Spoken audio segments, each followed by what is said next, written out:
feature presentation.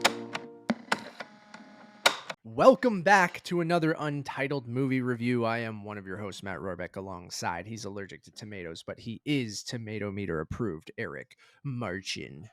Oh, Matt, feeling a little soaked. It's a little wet out there today, raining, and It is, yeah. yeah. Yeah, a Pixar movie in a cinema in this economy? What? What? Yeah, we're back with another review for Pixar's Elemental, directed by Peter Sohn and in theaters. Now, I'm going to say, I'm waiting to put this out until the day of release. I think that's kind of going to be our new thing. We don't need to tell you before a movie comes out if it's good or not. Come back and listen to us once you've seen it. Or just Or go to our maybe Twitter accounts to and see, see if yeah, we've initial thoughts. Yeah. That's usually where we post them. At Matt Rohrbeck and at EM6211. Eric, it is a little wet outside. It is. How are you doing today? Matt, I'm doing well, but I'm also I'm going to be upfront with you. I've been dreading talking about this because when it comes to Pixar, there's usually a pretty high bar and a standard of creativity, of quality, and I don't think Emotion. of emotion, and I don't think the emotion of this ocean and Elemental works, unfortunately. And we are looking at not even minor Pixar. I think we're looking at bottom of the barrel bad. If it wasn't for the Cars movies and A Bug's Life, it would be at the very bottom, but it's somewhere in between. Even Bugs Brave, Life is in growing pains Pixar, right? So I yeah. would even almost prefer Bugs Life over this. So I'm kind of unfortunately right there with you. This is a movie studio that is near and dear to my heart. The Toy Story films are, some of my favorite animated movies of all time. Like, we grew up with the creation and the growth of Pixar. Most of their movies have made me, either feel something or fully made me an emotional wreck. So to say, even the last couple years have been disappointing because we've had to watch some Pixar films from home because they've been relegated to Disney Plus because of the pandemic, where we watch things like Luca and Turning Red and Onward, And Soul. and Soul, all at home. So like 4 Pixar movies from home. That was kind of the bit I was doing, even though we did see Lightyear in a theater, which you guys can check out a review for that, which I absolutely loved in IMAX. And Peter Sohn voices Socks, the robot one of cat. the best characters in that movie. Peter Sohn also voicing a character in Spider-Verse, which we just reviewed, which you guys can check out right now. Very different animated movies, and I think it's sort of showing kind of the change and the shift in kind of the animation world, where Pixar was king, right? Like, Pixar was king of emotion and king of animation and king of character and like all of these things, where they could not be even remotely touched when it comes to animated movies. And now you're kind of seeing other studios who took inspiration from Pixar, but also have, where Pixar's, a lot of their movies have looked pretty similar over the last decade. I think from a visual standpoint, they're creatively incredible at times, but the human characters and different things have all kind of had that Pixar look to them. And Turning Red did take some inspiration from Spider-Verse, even with some of the hand-drawn animation used with Anime with as well. I think Domi Shi was taking influence as much from like Sailor Moon and agreed, Dragon Ball but Z. What I mean is that 2D, 3D mix of blending animation styles that I think Spider-Verse kind of didn't necessarily invent, but brought to the forefront of animation. So I just think Pixar's in this spot now where, I think we've talked similarly about Star Wars and the MCU, and I'm not trying to just compare Disney properties, but like, we're in this kind of point where, there are peaks and valleys, I think, from studios sometimes. And I know it's all different creatives and different things, but like, Pixar's in this spot where it used to be, when a Pixar movie was coming out, you knew it was going to probably be a 5 out of 5, animated movie that's going to have a great creative story or a great creative kind of view on a real world kind of topic that can both be relatable to children and adults, and kind of have the slapsticky, funny kid humor, but also have deep emotional themes that adults can relate to and think about and feel from. And I just feel like we're at this point now where it's not a surefire thing that a Pixar movie is going to be that. And that's like, that changed when they started doing some sequels, Cars 2, Cars 3. You started getting, Toy Story, I think, is the anomaly there, of like maybe 4 is the one where you're like, that was kind of unnecessary, we didn't necessarily need that. But even with things like Onward and Good Dinosaur, Brave, throughout their time, they've had a couple sort of misfires. But even with some of those things, there's always that, emotional hook, or there's that moment that makes you go like, oh, okay, like I get the ending of Onward and the brotherly love there, and stuff like that. Like there's usually something you can connect to. I'm kind of long-winded, but anyways, like Elemental, no pun intended. Elemental just never hits any of those moments, and that never, uh, other than like maybe the animation of Ember and how it blends with the world that they've created in Elemental, which I think is very gorgeous and is just kind of expected at this point from a Pixar movie or from like a modern animated movie.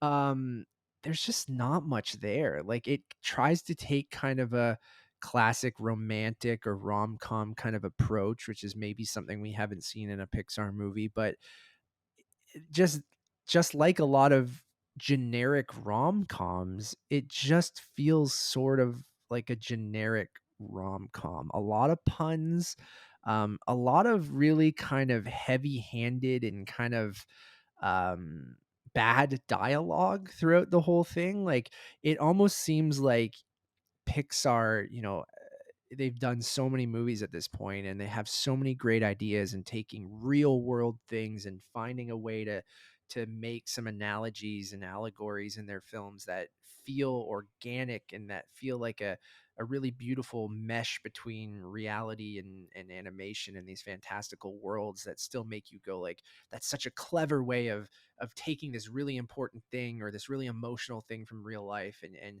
showing it in a kid's film in this fantastical way. Where this just feels like this sounds really, really mean or anything, but like the Walmart bargain bin of like Pixar ideas of just being like, all right, this does work on paper of comparing these things, but I just felt throughout it like a lot of its heavy-handed kind of analogies and talk about segregation and race and different things like that, and using these elements to compare those.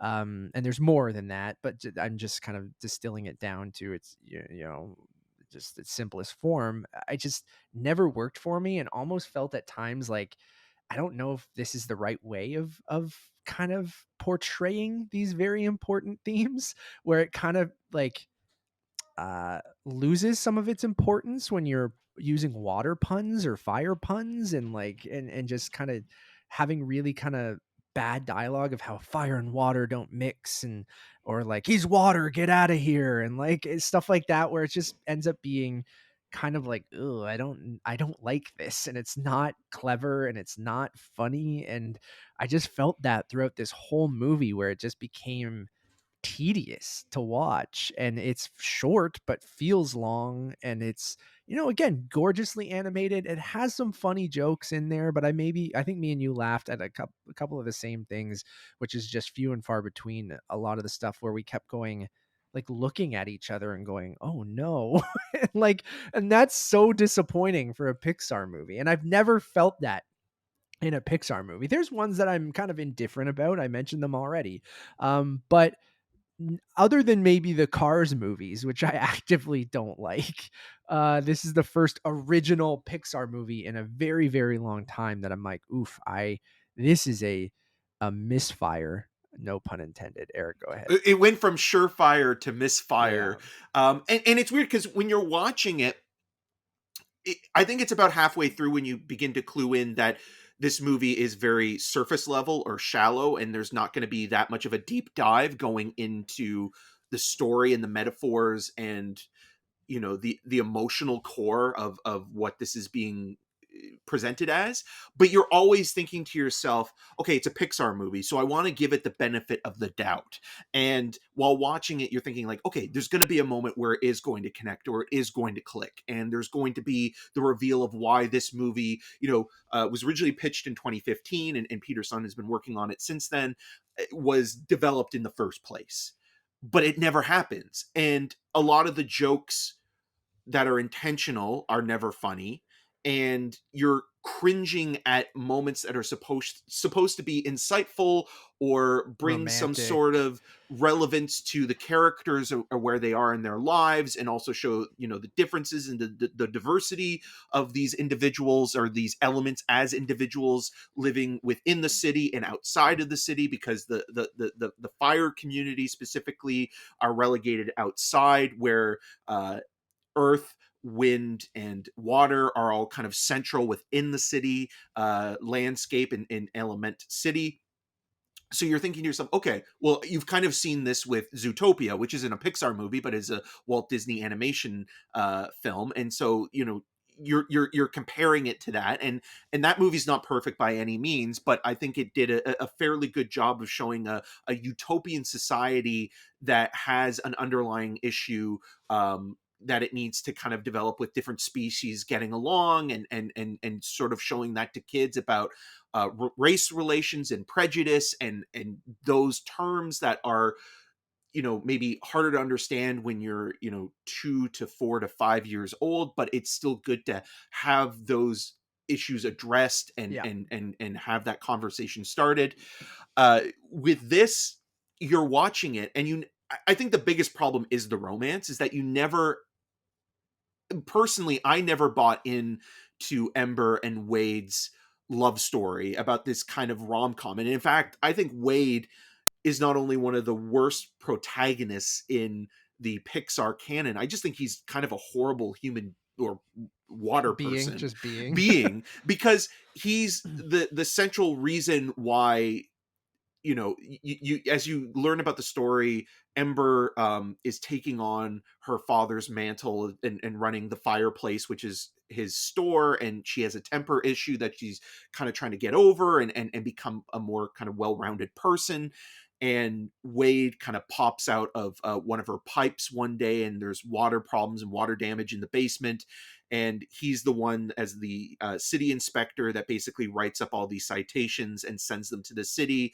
And even though he's empathetic to a degree, he still does his job, and in doing so, he literally puts her whole life and her family's livelihood in jeopardy, and is like, well, let's go talk to one of the higher ups and see if we can do something, and find where this leak is coming from. And over the course of what feels like maybe And less than also a go on a week, date with me. yeah, he's emotionally manipulative. He makes it all about himself.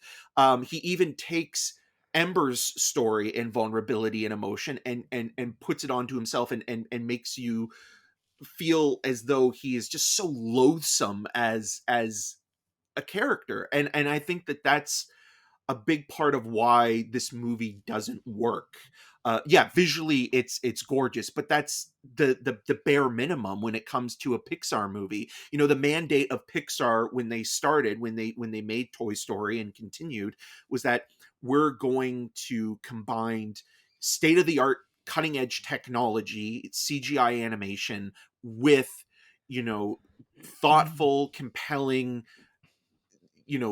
progressive stories that will match the two, and together they will make these wonderful original pieces. And we saw that with the first Toy Story movie. We saw that with Ratatouille and Wall-E, and many more. But then, yeah, they came to a point where they were making more sequels, even prequels with Monsters University, where at least that movie isn't great, but the characters of Mike and Sully, It's fun, at least. Yeah. you enjoyed to a certain degree. Here, it kind of feels like if this was a movie that was pitched in the early days of Pixar, it would have been rejected, or at least it's like, okay, we'll go back and revise this. This almost feels more like a DreamWorks movie or a Netflix animated film, like a movie that's being handed in on maybe the third or fourth draft that needs more time to be developed. And when you're watching it, it's just all these really bad, not even, I mean, there's a father daughter story and a generational divide and generational differences that I think is the strongest aspect of it. And if it was just a story about a father and daughter looking at their perspectives of where they grew up and where they came from and sharing those perspectives, I think that would have been a better movie, a better character study. But it But feels then like when an add-on to the romantic kind of yeah, stuff, right? and that love story just doesn't work because I don't think there weirdly is no chemistry between these two, this matter. And then like there's a lewd conversation that I've seen happen online on Twitter where it's like, okay, well, how does this work practically? Like, how will these people be together? And I think that is a fair way to have a conversation, even though I think maybe the terminology is not completely there. It's a little crass, but you wonder to yourself, okay, well, like, well, the whole point of this is like these two opposing opposites attract. And so when Yeah. you're watching this, you're thinking to yourself, okay, well, I don't care about really either one of them. I think Ember's a little bit better than Wade, and I like the designs of everybody, but when it comes to them getting together, you're never rooting for them. You're never rooting for them to overcome whatever obstacles they have. And No, I'm kind of again, with you Wade where comes most of from the an time, entitled yeah, position, so you're just yeah. kind of like, I don't like him even more. And he's the reason why Ember has to go through all of this bullshit just because he needed, like, he's insecure and needed to, it's like, I guess they're taking classic like enemies to lovers kind of thing, which you see in a lot of these rom-coms and stuff like that. But I just, yeah, I'm with you where I never really kind of bought it. I was kind of like, Wade, you're not great as a guy. You're the reason all of this stuff is happening to her. And even though you're like trying to help her, but now you're trying to kind of like be romantic towards her and you're crying all the time, and like that's fine, show your emotion, all this kind of stuff. I guess it goes back to like, I try to sometimes when I watch you know Disney movies or Pixar movies or animated movies in general, like, go, okay, this is made for children, right? Like and I get that.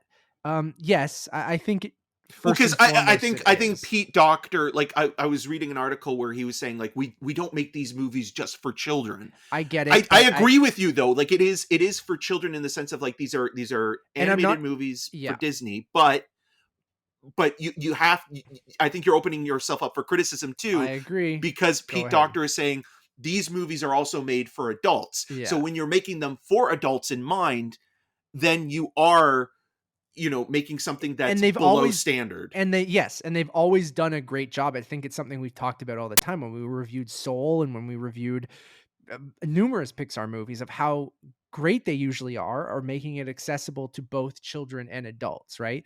Like, no Pixar movie is usually like tedious to watch with your children, because you usually, I don't have kids, but I'm like, if I had kids, I would feel the same way, where it's like you're showing them something, and yes, there's some slapsticky, silly toilet humor at times, or just fun characters, colorful characters doing silly things. And then there's this simple story that a child could follow along with, of like, this is what you should do, what you shouldn't do, and you learn from that stuff. And then usually there's something deeper that the adults, whether they're jokes that kids won't get or themes that kids won't necessarily get all of, but they get some of, where you get all of as an adult. Where here it does feel like, you mentioned already, kind of surface level or just very simple. And then part of me, and I'm not trying to say animation is for children, because I'm very much with Guillermo del Toro and others, and that is like, animation is an art form just as important as live action, that can tell adult stories, that can tell kids stories, can tell any story really. It's just a different medium to use it. And oftentimes, which we just, again, going back to Spider-Verse, sometimes is the superior way of telling a certain genre or story or something like that. And so I go back and I go, okay, this movie, I guess, is maybe more for kids than it is adults. And that's fine, but Pixar is usually better at doing that, where this is more purely, I guess I'm trying to go, well, will kids learn from this story of like, okay, accept people that are different from you? And like, the simplest form of what this movie's trying to say, that maybe it thinks it's deeper than it is, but maybe for a kid, it's still a good message. And that's fine. That can be true. It's just, you want a little bit more, right? Like you could just sit down your kid and have that conversation with them. You don't need to show them a movie about it.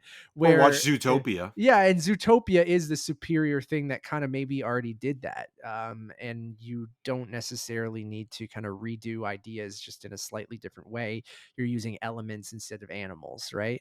Like, and it does have that Disney vibe and that Disney look when it comes to world building, and that even feels a little derivative of like again, movies like Zootopia we talked about. It even feels like it's made for a world that they could build at Disney World or Disneyland, right? Like, and like from the music and the look of the world and stuff like that.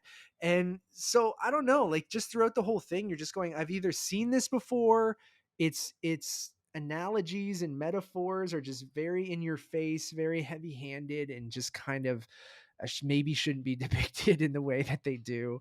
And then ultimately, like that crux of the whole story with this relationship between these two characters, I just never really bought. And like there are some kind of moments that are unintentionally funny throughout it, because it seems like it's trying to be romantic or do something more, and I'm like, this is just not working at all.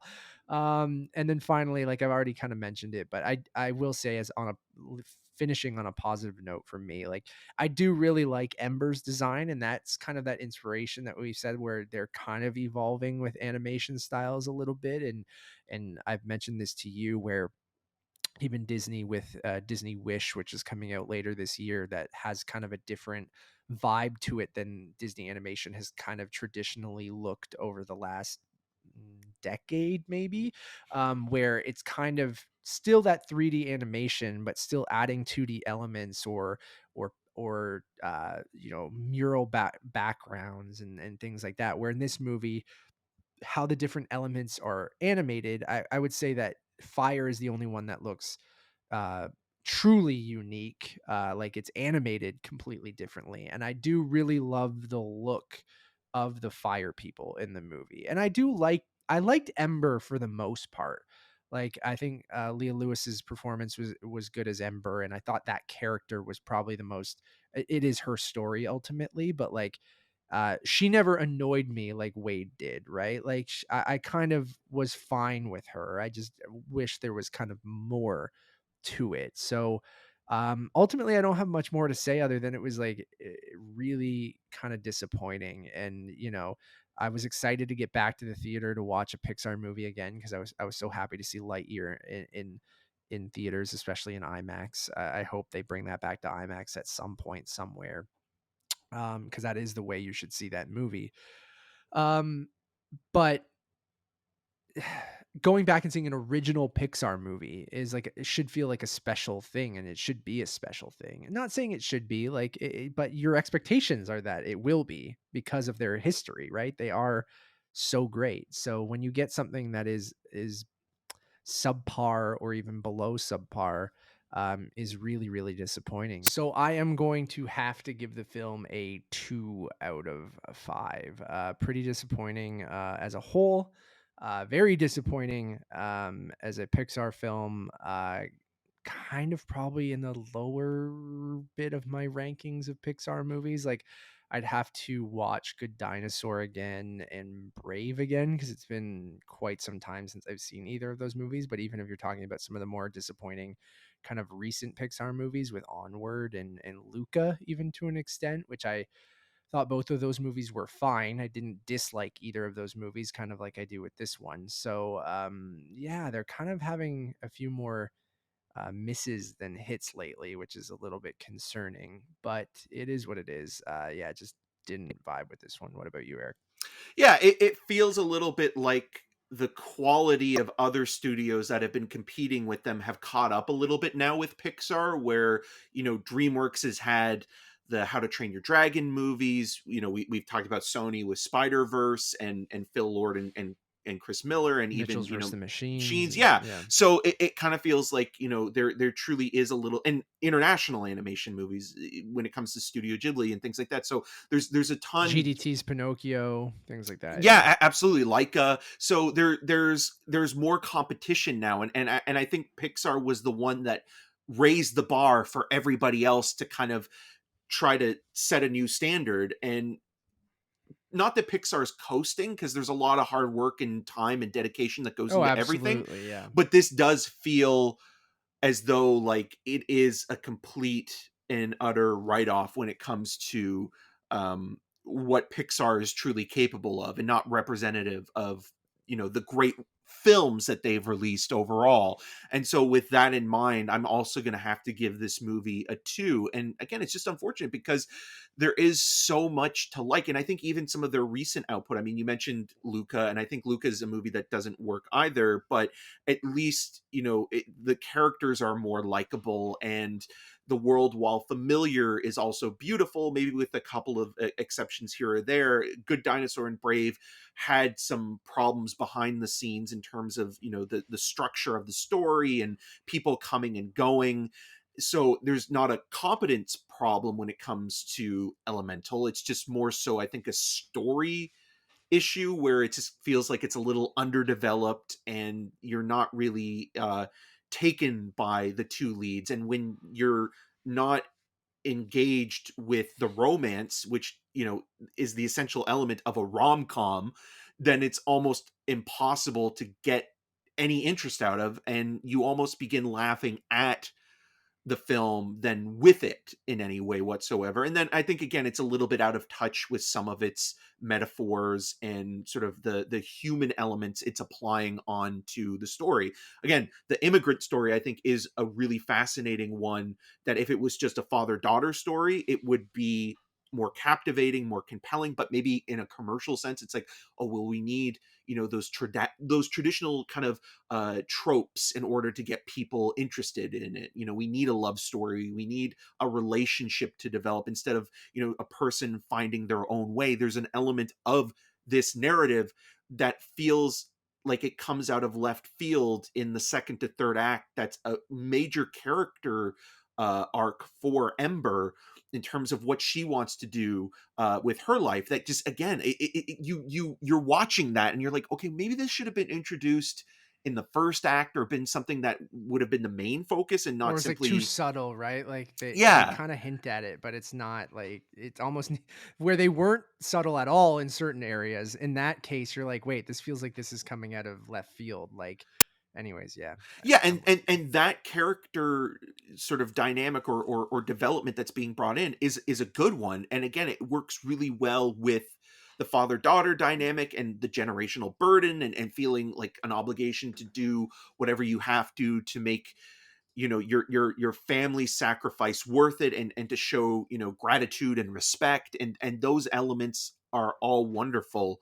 But they get lost in a whirlpool of emotional turmoil that Wade represents. And it's such he's a terrible character. He's so poorly written, and designed in terms of like what he has in his own motivations. And the only things you're ever really laughing at are some of those kind of like dad jokes that are in the background, whether it's the windbreakers versus the crop dusters, or what a dirt burger is. So with that in mind, it's just, this is barely rising above the Cars movies, because But there was no expectations for Cars 2 and 3, I think. No. That's why I'm not disappointed by Cars 2 and 3, because I'm just like, I'm not angry, I'm just disappointed. Yeah, even Cars 3, I feel like, has a better emotional hook than this movie. So, well, at least the first one does. Yeah. Or and the third one as well. Like, That's what I think I mean, the first and third one kind of work Second together. one is probably the worst. Hot Pixar garbage. movie. Yeah, but is easily the worst Pixar movie, I think, is Cars 2. But like, just shocking, really. Shocking. Quickly before we go, there was also a short film that they showed before Elemental, which was Carl's Date, which has a basically sort of a sequel to Up, in a certain sense. I know we've had Doug Days, which was on Disney Plus, which I assume takes place after the Up movies, but I did not watch those shorts. But as the press email we got just said, Doug is back, even though it's called Carl's date. People like the dog more than they They like the do. person. Well, they don't. It's an old crotchety man who's, I guess, not crotchety anymore. But anyways, I mean, obviously, Up near and dear to my heart. I love Up. Those opening 15 minutes with Carl and Ellie's story, uh, every time gets me. Yeah, same. One of the my grandfather stopped seeing movies in the mid '90s. The last film he saw in the mid '90s was Four Weddings and a Funeral. The Okay. only 2 times he ever went to a movie to get again was with me. One was for a biopic called Amazing Grace. The other was for Up. So yeah, Was there a reason for that, or just like I think he just liked what Up presented, about like and he yeah. kind of liked Spencer Tracy, and he kind of looked like Spencer Tracy, Yeah. Carl. So I think there was that, and then we saw it together, and yeah, it was a really wonderful grandfather grandson bonding Perfect movie to experience. kind Yeah, of with that. I had fun with this. It's yeah, cute. It's harmless. It's like, again, I love Up. I like the character of Carl. Doug the dog, funny and Up. I don't need more Doug the dog, but I get it's for kids like him because it's a talking dog. Like, how can you not like a talking dog? So a part of me is like, no, don't do this to Ellie, but then you're like, no, I want Carl to be happy. So like I like that kind of thing of him trying to get the courage to go out on a date, and the conversations with Doug. It's very, very cute. And then there's a sweet moment when he, with his late wife, through, much like the photo I just sent. So like I think it was very cute. I unnecessary but cute. yeah. That's I feel the same way. Like it just kind of feels like a nice little add-on to Carl's story, and I guess a way to kind of continue. Although I mean, Edna Asner just passed away not too long ago, so I don't know what you're going to do there, but it still is his voice for this short, and Bob Peterson as Doug. So with that interaction, I think it really does work, and there's some sweet moments I think with Doug as well, where like that man's best friend element really comes into play with giving somebody confidence in themselves, and showing that like they still have worth, and I think ageism when it comes to dating and relationships, especially when you are moving on, is never something that's kind of looked on too much in terms of popular sort of television and mediums in general, where so seeing something like that in this is, I think, also refreshing in that way. Totally agree. Thank you all for listening or watching. We really, really do appreciate it. You can check out our recent reviews for Spider-Man Into the Across the Spider-Verse. Sorry, my bad. The new one. Eric and I had a great hour and 40-minute conversation about that movie, where we go into every little detail and talk about that movie at length. So please go check that out. We also have a review for Fast X, which you guys can check out. A lot of part ones, I guess, lately. And then we'll have a review for Asteroid City coming up in the next little while. So look for that soon, as well as The Flash. And don't forget Transformers Rise of the Beast. Rise of the Beast. See, already forgotten about it. I made that joke. I made that joke. Forgot it even existed. You can also check out our review for Transformers Rise of the Beast, which is out now as well. And there should be a new episode of the Untitled Movie Podcast for you probably right now. It depends on timelines. And I know we're focusing on reviews right now because we're slowly getting back into it, which I've had a blast talking with Eric about these movies again. So you'll be hearing or seeing a lot more of us in the next couple weeks. As always, my name is Matt Rohrbeck. You can find more of my work around the internet, mostly at untitledmoviepodcast.com, and you can follow me on all those social medias at Matt Rohrbeck. And I'm Eric March, and you can find more of my video reviews on rogerstv.com/cinemascene and on the social medias at EM6211. Until next time. The water sucks. It really, really sucks. The water sucks. Gatorade's better. Bye, everyone.